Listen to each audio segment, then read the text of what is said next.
American president हैं Donald Trump, वो कम से कम 13 मरतबा जो है वो इंडिया और पाकिस्तान के दरमियान जो सीज फायर में अमेरिका का किरदार था उसको हाईलाइट कर चुके हैं। मसला कश्मीर का भी कई दफ़ा जिक्र कर चुके हैं। बज़ाहिर अभी तक इंडिया की तरफ से उनके किरदार को तस्लीम नहीं किया गया, लेकिन वो बार बार 13 दफ़ा इसको रिपीट कर चुके हैं, जो कि इनडायरेक्टली पाकिस्तान के मौक़िफ़ की एक बहुत बड़ी फतह है। लेकिन आपको लगता है कि आने वाले वक्त में ट्रंप की तरफ से कोई सीरियस कोशिश की जा सकती है कि वो मसला कश्मीर के हल के लिए पाकिस्तान और भारत को मुज़ाकरात की मेज़ पर बिठाने में कामयाब हो जाएंगे?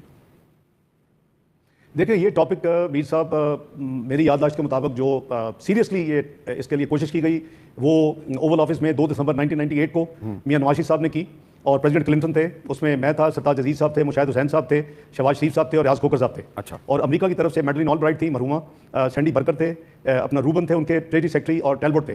तो उसमें मियां नवाज शरीफ साहब ने उनको कहा था कि mister president, if you spend 10% of the time you spend for the middle east peace process, this Kashmir issue can be resolve. और प्रेसिडेंट क्लिंटन ने वादा किया कि मैं उनका उसके बाद यानी फ्यूचर में 99 में उनका दौरा था इंडिया का, कि मैं पाकिस्तान भी आऊंगा। आपको याद है फिर बीच में कू हो गया 12 अक्टूबर को, वो इंडिया आए, बड़ी मुश्किल से उनको मिलते मिलते करा के लाया गया, उन्होंने टीवी पे आके एक सरमन दिया और चले गए।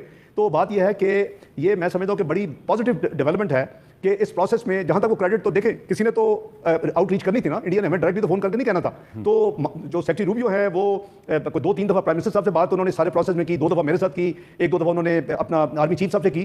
तो कोशिश जाहिर है बाकी ममालिक ने की, सऊदीया ने की, यूएई ने बैकडोर में कोशिश की, टर्की ने सबसे पहले रीच आउट किया, ये सारे हमारे, कतर ने किया, कुवैत ने किया, सारे ममालिक जो थे, यूके डेविड लेमी कई दफा रब्ता किया उन्होंने। तो बात ये थी कि उसको रोकना चाहते थे, वो डी एस्केलेशन, अपना मोबिलाइजेशन की तरफ उनकी पूरी कोशिश थी कि जब 6 और 7 मई की दरमियानी रात को प्रोसेस शुरू हो गया तो वो सारे जो है वो वेरी नर्वस। तो जो पहली कॉल मैंने भी आपको बताया कि अराउंड 8:15 बजे सुबह थे और हमारा ऑपरेशन मुकम्मल हो चुका था, जो हमने प्लान किया था।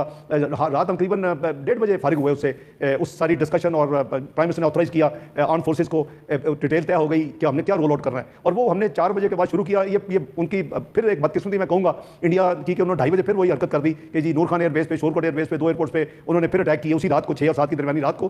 तो वो उन्होंने जो कोशिश की, तो उसके बाद बाय द वे उसके बाद विदिन 45 मिनट्स मुझे सऊदी प्रिंस फैसल साहब का फोन आया, और उन्होंने मुझे वही बात की कि ब्रदर आई जस्ट अंडरस्टूड कि जी आपकी बात हुई है रूबियो से, और अपना am I authorized to talk to Jaishankar also and convey you know you are ready if they stop? I say yes brother you can। और उन्होंने मुझे वापस फोन भी किया, प्रिंस फैसल ने को 20-25 में फोन किया कि मैंने जयशंकर साहब को ये कह दिया। तो बात यह है कि अगर उन्होंने अपना किरदार अदा किया है और वो क्रेडिट लेते हैं, 13 दफा ले ले, 130 दफा ले ले, हमें उसको वेलकम करना चाहिए। It was a Nobel gesture on their part, they kept trying very seriously. जो डीएफएनाइटेड हुआ है कश्मीर वाला मसला, ये मैं समझता हूं कि it's a very good and very positive development. अब वो किस तरह करते हैं डायरेक्टली मीडिएशन, ये हमारा शिमला माहदे कहता है तो हम bilateral we are bound on everything कि आपस में करें, लेकिन अगर वो फैसिलिटेट भी करते हैं, एनकरेज भी करते हैं, तो वो भी इज वेरी पॉजिटिव थिंग। क्योंकि इन्होंने, आपने देखा होगा कि जयशंकर साहब ने ये एक स्टेटमेंट दी कि हम सिर्फ टेरर पे बात करेंगे, तो हमारा जवाब